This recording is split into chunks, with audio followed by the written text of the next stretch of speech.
Hello guys, मैं हूँ सत्य और आप लोग देख रहे हैं क्रिएटिव सत्य वन। छुट्टी का सीजन था। मैं और मेरे दोस्त एक हॉलीडे का ट्रिप का प्रोग्राम किए हुए थे शिमला जाने के लिए, और हमारी गाड़ी से हम लोग शिमला की ओर हमारी टूर शुरू कर दी। हम ड्राइव करते हुए एक दिन हो गया था हमें। दूसरे दिन हम शिमला से लगभग 200 किलोमीटर दूर, और रास्ता में एक एक्सीडेंट हो गया था, इसीलिए रास्ता पूरा बंद पड़ा था। हमने वहाँ पूछा तो बताया गया कि रास्ता कल सुबह तक खुलेगी।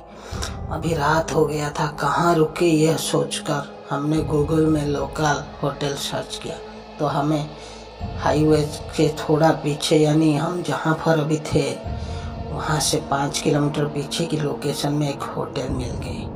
हम होटल के लिए निकल गए।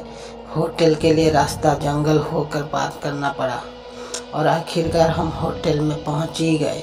होटल इतना बड़ा नहीं था लेकिन ठीक ठाक था, तो हमने यहाँ आज रात को रुकने के लिए फाइनल कर लिया और गाड़ी का पार्किंग करते हुए होटल की काउंटर की तरफ जाने लगे। होटल के काउंटर पर एक आदमी खड़ा था। मैंने उनको आज रात का रहने के लिए एक रूम के लिए बोला। वो लड़का रूम बुक करके चाबी हमें दे दिया। वो रूम 216 नंबर की थी। यही नंबर चाबी का रिंग में लिखी हुई थी। हमने 216 नंबर वाली रूम की ओर निकल पड़े। होटल 4 मंजिला था। पहले और दूसरे मंजिल में अच्छी खासी लोगों की भीड़ थी। हमारे रूम चौथे मंजिल में था। वो मंजिला पूरा सुनसान वीरान पड़ा था। हमें चुपचाप हमारी रूम खोलकर अंदर चले गए। रूम अंदर से बहुत खूबसूरत था।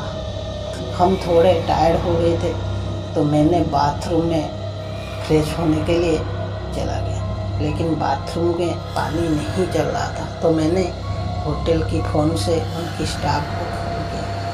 फ़ोन उठाया गया लेकिन कोई जवाब ही नहीं आया। और फ़ोन फटाक से कट गया, और फिर एक कॉल उस फ़ोन से रिटर्न उस फ़ोन पर आया। मैंने फ़ोन उठाया तो होटल की स्टाफ ने बोला, जी सर बोलिए, हम आपकी क्या सहायता कर सकते हैं। मैंने कहा, आप जल्दी से हमारे रूम में आइए क्योंकि यहाँ पानी नहीं आ रहा है। स्टाफ ने कहा, सर आप रूम नंबर बताइए। मैंने कहा, रूम नंबर 216। यह सुनते ही उस होटल के स्टाफ की आवाज़ धीमी और घबराई सी हो गई थी। स्टाफ ने घबराते हुए कहा, सर आप वहाँ क्या कर रहे हो। मैंने पूछा, क्यों, क्या हुआ। स्टाफ ने झट से चिल्लाते हुए बोला, आप जल्द से जल्द उस रूम से बाहर निकलिए और नीचे आ जाइए। मुझे समझ नहीं आ रहा था कि ये क्या हो रहा है। थोड़ी डर भी लग रहा था। इसी बीच फिर से उस स्टाफ की आवाज़ मेरे कानों में बजा, सर आप जल्दी से वो रूम निकलिए, आपको वहाँ बहुत खतरा है। मैंने फटाफट मेरे दोस्तों को बोला यहाँ से निकलने को, और हम निकल ही रहे थे। हमारे रूम की दरवाजे को कोई खटखटाने लगा। मैंने बार बार पूछा, कौन है, लेकिन कोई आवाज़ नहीं आई। हम अब थोड़ा थोड़ा समझ में आ रहा था कि यह भूत प्रेत का मामला हो सकता है। हम पूरी तरह से घबरा गए थे, और तभी हमारे रूम की लाइट कट गई।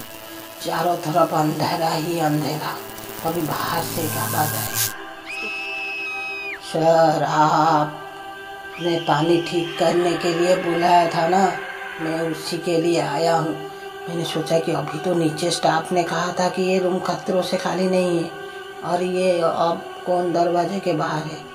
यह सोचते रही थी। उसी टाइम पे एक हल्की सी हंसी सुनाई दी, यानी वो हंसी जो मैंने फ़ोन पे भी सुना हुआ था। फिर रूम की टेलीफोन फिर से बजने लगा। मैंने डर डर कर फ़ोन को उठाया।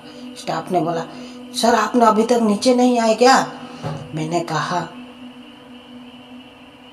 आपका कोई होटल का स्टाफ बाहर आया है और कह रहा है कि वो पानी ठीक करने के लिए आया है। अब होटल की स्टाफ डरते हुए जो बताया, वो डर के हमारे हालत ख़राब हो गई। उसने बताया, आप कुछ भी हो जाए उस दरवाजे को मत खोलना, नहीं तो आपकी मौत आपके सामने होगा। और बोला, हम कुछ लोगों के साथ ऊपर भी आ रहे हैं। होटल की स्टाफ की ये बोलते ही फ़ोन कट गया, और कुछ देर बाद दरवाजे से आवाज़ आई, सर आप बाहर आ सकते हैं। मैंने ध्यान से सुना और बहुत सारे लोगों की भी आवाज़ थी। तभी मुझे यकीन हुआ कि बाहर सच में होटल के ही स्टाफ थे। मैं और मेरे दोस्त उनके साथ नीचे आ गए और मैंने देखा काउंटर पर जो लड़का हमें रूम की चाबी दिया था वो अभी नहीं था, उसकी जगह और कोई खड़ा था। मैंने सारी बात होटल मैनेजर को बताई तो उसने बताया कि सर जो आपने बंदा देखा था वो पहले इस होटल में ही काम कर रहा था, लेकिन कुछ दिन पहले उस लड़की की रूम नंबर 216 में रहस्यमयी मौत हो गई थी और आज भी वो उसकी आत्मा यह होटल में घूमती है। ज़्यादातर इस रूम नंबर 216 के आसपास घूमती रहती है। तो गाइस, अगर आप लोग को वीडियो अच्छी लगे तो लाइक कीजिए, शेयर कीजिए और सब्सक्राइब कीजिए ताकि आप लोगों को ऐसी सच्ची घटनाओं के बारे में जानकारी मिल सके। और कमेंट भी ज़रूर कीजिएगा और आप लोग के पास अगर ऐसी कोई कहानी है तो मुझे ज़रूर लिखिए। मैं आप लोगों की कहानी को दूसरों को सुनाने की कोशिश करूँगी। Thank you guys.